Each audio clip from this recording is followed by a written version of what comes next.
Hey everybody, what's going on? It is V-Dub here, and welcome to the newest College Football 26 Dynasty here on YouTube. And everybody who voted over on my Twitter/X poll, thank you very much. And anybody who watched the video already for the team reveal, you probably already know what it is.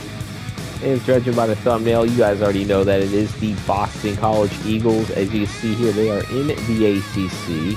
And they have a 79 overall, and actually not too bad. I mean, they're a 3-star school, so they're not a bottom feeder team, as well as they are not a powerhouse either. So they are basically a middle of the road team. I think this is a good team that you guys voted for, and I appreciate you guys. I'm looking forward to starting this dynasty. So without further ado, we are going to be moving on to further on this dynasty. And the Eagles will be taken over by none other than one Vincent Dubman, who graduated from San Jose State, grew up in his second head coaching job in the Division I ranks. Last season, he did not even last a half a season at IU because of issues that he was cleared on. And however, IU decided to still move on from him, and Boston College decided to swoop him up. So hopefully he'll get a little bit longer of a leash at Boston College. As you can see here, as I said, keeping the New England pipeline, keeping the classic stance and demeanor, and the offensive aggressiveness and the defensive aggressiveness will be the same. Will be the same here. As we continue on now with Dudman here, he's getting ready to sign a 6-year contract. Of course, the goal is to make a bowl game. Well, Coach Dubman has a little bit more aspirations, and that is to win a national championship, becoming a powerhouse in the ACC with a C- prestige already. As I said, he is a motivator. His backstory, starting off as a level 1 head coach as he signs the contract. As he gets 100 points to start off already, as we're going to upgrade his skills already. As you can see here, he is going to start using his motivators. We're going to try as much to max out the motivators as much as we can.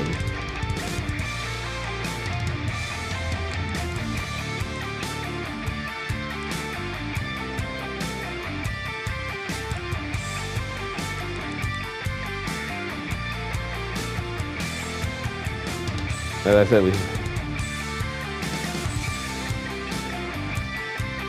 and now we are looking at the offensive coordinator, Will Lawing, who is a strategist with the don't show, don't tell. He's a C- motivation, as well as Tim Lewis, a strategist. So I think it was a good call for a motivator background for Mr. Dubman, as both of his coordinators are strategists, so he doesn't got to really worry about that as much. And looking at the dynasty settings here, the skill level, I'm going to have it on our Heisman. Going to keep the coach firing off right now. Coach XP setting will be at normal. We're going to keep injury on. Quarter length will be 10 minutes. However, though, I'll get to explain to you how I'm going to be doing these games and just shortly how this dynasty is going to go. As I said, quarter length is 10 minutes. Accelerated play clock will be on. I'm going to keep the wear and tear on, but all these sliders, as you can see, I'm just going to keep them at base right now and adjust them accordingly. And this is how the Boston College Eagles Dynasty is going to turn out. Well, we're going to have 3 games per episode during the regular season, and I'm going to be doing it in a highlight style because I want to try to get as many seasons in as I can. So that'll be playing the moments. Now, when we reach a postseason, such as a conference championship game or the college football playoff/bowl game, those will be standalone games. Recruiting updates will be standalone as well. Those will be updated after every 3 games. And then I'll be doing a live stream over on Twitch for the off season, but will be edited into a video for put here on YouTube. And now we're going to go look at the schedule. We're going to keep the schedule as is for season number 1 here. We got FCS East, which will be Fordham. You'll see Fordham on the thumbnail for these games. Then at Michigan State. Then we got conference games at Stanford, followed by a week 4 bye week. Then we host Cal, then travel to Pitt. Take it on number 7 preseason ranked Clemson at home. Then we have a home game against UConn, a rivalry game. Then at number 24 Louisville. Then we have another rivalry game against Notre Dame home. Then a home game against SMU. Georgia Tech at home for Senior Day, bye week. And then we're at Syracuse to end the regular season. And then it's weird because Army-Navy week somehow was ahead of Conference Championship week. But we all know Conference Championship games in real life is before the Army-Navy game. And now looking at the roster, starting off with the quarterback position going into the season, we got redshirt senior Grayson James, a backfield creator, that's his architect. Backup quarterback will be sophomore Dylan Longerin. And then we got Cole Warner, the sophomore quarterback, the third string quarterback here. Our halfback and tailback, we got senior Jordan McDonald, a senior out of Atlantic, Georgia, followed by sophomore Turbo Richard, a sophomore from Hickory, North Carolina, the hometown of 3-time World Series champion Madison Bumgarner. Vaughn Pemberton will be the halfback, senior at the third string out of Lake Forest, Illinois. And then we got Alex Broom, the junior running back. Fullback will be Caleb McCray. He's going to be a sophomore, so he'll be our fullback of the future. Terrence Beckett, also a freshman, so I don't think we're going to have to worry about fullback recruiting-wise for a couple seasons. The wide receiver core, we have Lewis Bond, who is a wide receiver number 1, the senior out of Chicago. Reed Harris, a sophomore. Jason Skeet, a junior. Then we have Nedrick Bolden Jr., freshman wide receiver, followed by sophomore Nate Johnson.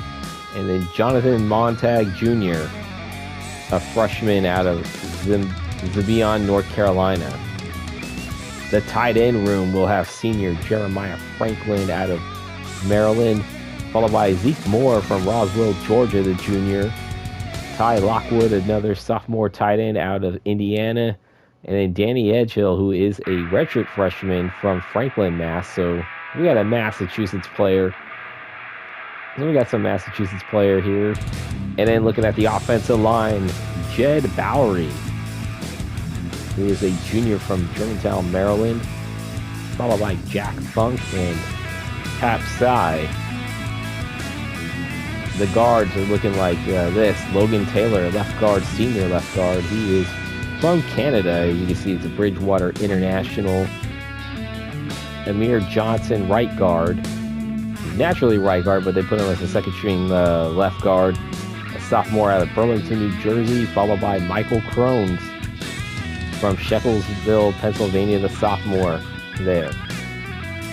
The centerman, be our senior, 78 overall from Arkansas.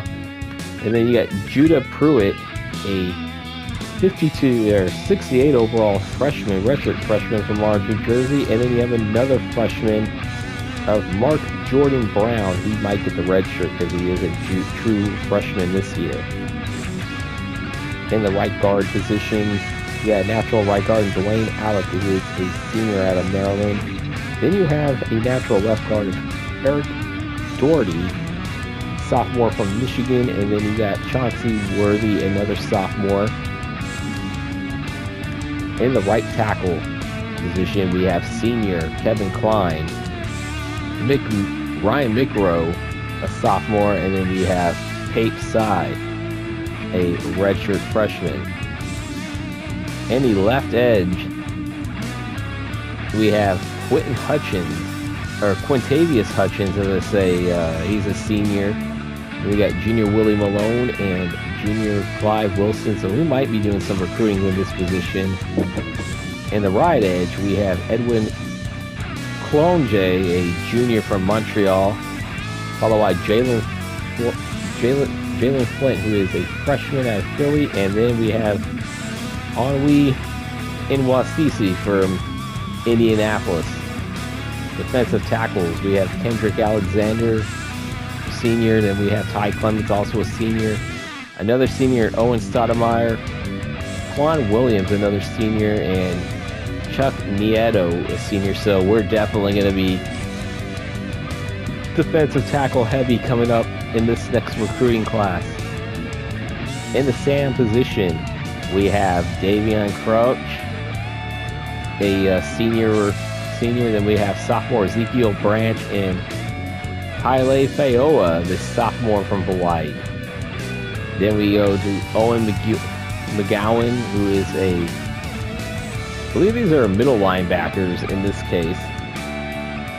The Mike, I don't get the whole, I'm confused with all this position stuff, by the way.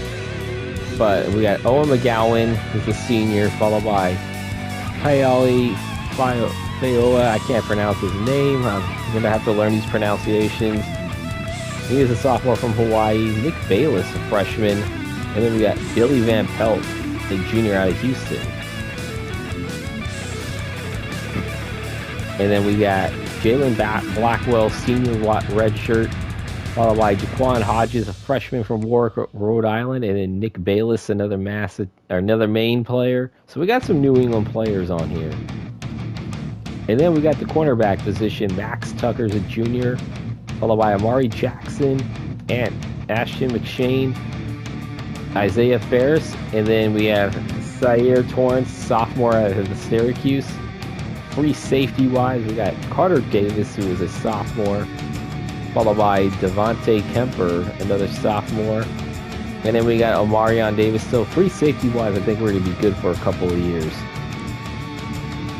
Strong safety, we got junior KP Price. And we got Cameron Martinez, a senior. And then we have Omar Thornton, a sophomore. Kicking position, we have Liam Connor, who is a senior. He'll be our top kicker, followed by Micah Winter, who will be our kicker for the next couple of years after Connor is gone. Then we got punter Micah Winter. That's interesting. Let me go look back. Okay, so Micah Winter is our punter, actually. So we are probably going to have to recruit for a kicker because he's a sophomore. So we definitely love to get a kicker. And then some special team players will have a couple of kick returners, Nate Johnson and Datrell Jones, Ishmael Zamore, Zaire Torrance, and then we got Alex Broom. Punt returns, we got Nate Johnson, Lewis Bond, Datrell Jones, Ishmael Zamore, and then Zaire Torrance. And then we got our long snapper, Judah Pruitt, who is a freshman center. He might find himself in the starting lineup in a couple of years.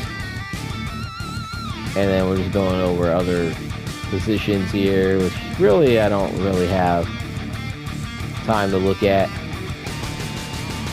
And before we end the stream, we're going to go over the conference alignment. This season, we're going to keep every conference the same as it is. As you can see here, we got the American. All the teams are where they're going to be this year, starting for this season, but starting next year, we'll have the 2026 alignment, which, of course, you know, the new look Pac-12, where you got the 5 teams coming from the Mountain West of Boise, Colorado, San Diego State, Fresno State, and Utah State, along with the new addition of Texas State. So the Pac-12 will have 8 teams. And of course, you can see here we have UMass that is actually in the MAC for the first time as a full affiliate. Actually, I think it's the first time since 2014, 2015 they were in the MAC as a football affiliate when they first moved up to the FBS level. But they are actually going to be in the MAC now as full-fledged members. So that means all sports. Northern Illinois, as you see up above, they are actually going to be moving to the Mountain West football-wise. As you can see here, the Mountain West is going to be deteriorating as they're going to lose 5 members, but they are going to gain. They're going to gain Northern Illinois as well as UTEP. Pac-12 only 2 teams, but as I said, they'll have 8 teams coming up next year. And then everything else is going to remain intact. Of course, the Sun Belt is going to lose Texas State. And most likely it's going to be Louisiana Tech, as the rumors right now in real life of who's going to take over, who's going to replace Texas State, I should say. But we shall see. I am planning on moving Louisiana Tech out of Conference USA into the Sun Belt starting season number 2. And that will do it for this intro episode to the Boston College Eagles Dynasty here on YouTube for College Football 26. I hope you guys enjoy this. Please leave a like, comment, and subscribe if you are new to this channel. Don't forget to hit that bell icon for notifications when these videos do come out. And don't forget, every Friday night will be Maximum Football Friday Game of the Week, using some all-created teams. Most of them are from Division I schools that do not have football programs, or from other schools that do not have football programs, as well as a couple of gimmick teams. I know coming up on July 18th, we'll have a gimmick game between 2 rival fast food chains, schools named after them. So please keep an eye on that one. So every Friday around 7 p.m. Eastern will be maximum football content, while we also pump out content for College Football 26. Anybody play the game yet? How do you guys like it? Please enjoy this dynasty. Hope you guys are enjoying the game too, for those who got the early access. Until next time, until the recruiting video, which will be the next video coming out, you guys take care. Peace out, Pisons, and we will see you for the recruiting video.